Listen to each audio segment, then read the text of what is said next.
The fraud war room that has been put together is a purpose-built tool to identify, track, and neutralize bad actors, often from foreign countries, much more effectively than the old system. The formula is straightforward. The DOJ brings a prosecutorial firepower, law enforcement brings investigative tools, CMS brings data, the analytics, we use administrative muscle to push things through, and we are closing loopholes that fraudsters have avoided and been exploiting for years. Those days are over.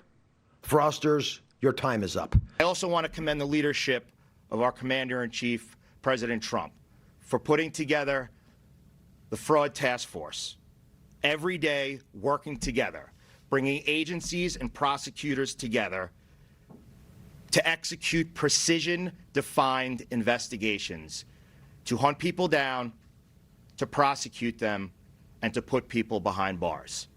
With the team you have on the stage and with the agents working throughout the United States of America, I will remind the fraudsters that are listening at home, you should sleep with one eye open because we are coming for you. We are coming for you. That was CMS Chief Dr. Oz and the Inspector General for the Labor Department, Anthony D'Esposito, on the Trump administration's crackdown on fraud in Medicare, Medicaid, health programs. And now the Labor Department issued a warning to all 50 U.S. states. They got to probe jobless benefits fraud. Money's getting stolen.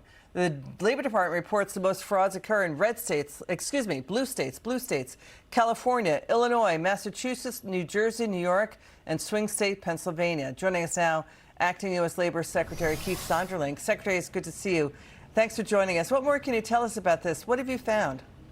Well, as you just saw from that press conference with my colleagues in the White House task force to eliminate fraud, led by the vice president, that's everything they said, including Inspector D'Esposito, who's at the Department of Labor, is 100% true. The days of fraud are over. If you commit fraud against the federal government, if you, these benefit programs that are meant to help Americans, that are help Americans get health care, help Americans get back on their feet after they lose their job, if you commit fraud against those programs, we're going to come after you. And for the first time under this administration, we are going to put you in jail. And it's just an honor to be with such a great group to make sure that this fraud is stopping. Well, talk to us about jobless benefits fraud. We're seeing data that these half-dozen Democrat-run states see a lot of jobless benefits stolen. Can you tell us more about that?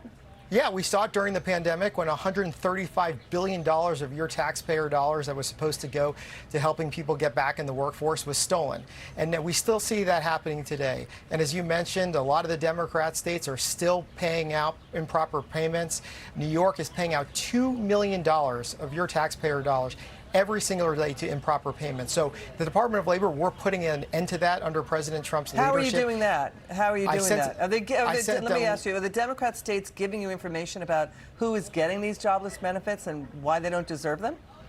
Well, I sent a letter to 53 governors of states and territories last week saying I will be the first Secretary of Labor to stop the administrative funding, to stop your programs if you don't put in the fraud controls. And the most important thing for us is making sure that these states stop paying first and verifying later. That's how the money goes to criminals. That's how the money goes overseas. That's how money goes to dead peoples. So we're putting in controls and forcing the states to actually verify who the people are who they say they are. Are you eligible for these benefits? Are you alive? Are you in federal prison? And that hasn't been done before at the scale that's needed. So if the states don't do that, there's going to be consequences on the front end. On the back end, for the people who think they can steal, you're going to be put in jail because the Department of Justice and our Inspector General is coming after that. But most important, it's getting the states in line to share that information to make sure that one person isn't filing in multiple states, the person is legal, et cetera. So that's really the controls we're putting in.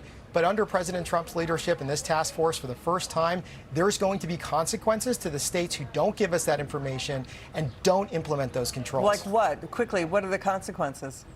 Well, I will be the first secretary to potentially shut off an unemployment system for a state. You know, the Department of Labor provides the administrative funds to do that. And if they're not going to put the fraud controls in, if they're going to allow these improper payments and these frauds to occur, then we can withhold funding and then the states won't be able to administer that. And that's going to be on the Democrat governments. And that's going to say, why are you allowing this fraud to occur? You need to stop it. It's on you. Thank you. Acting Labor Secretary Keith Sonderling. That was great. Please come back to the show. Enjoyed having you on. Now watch this.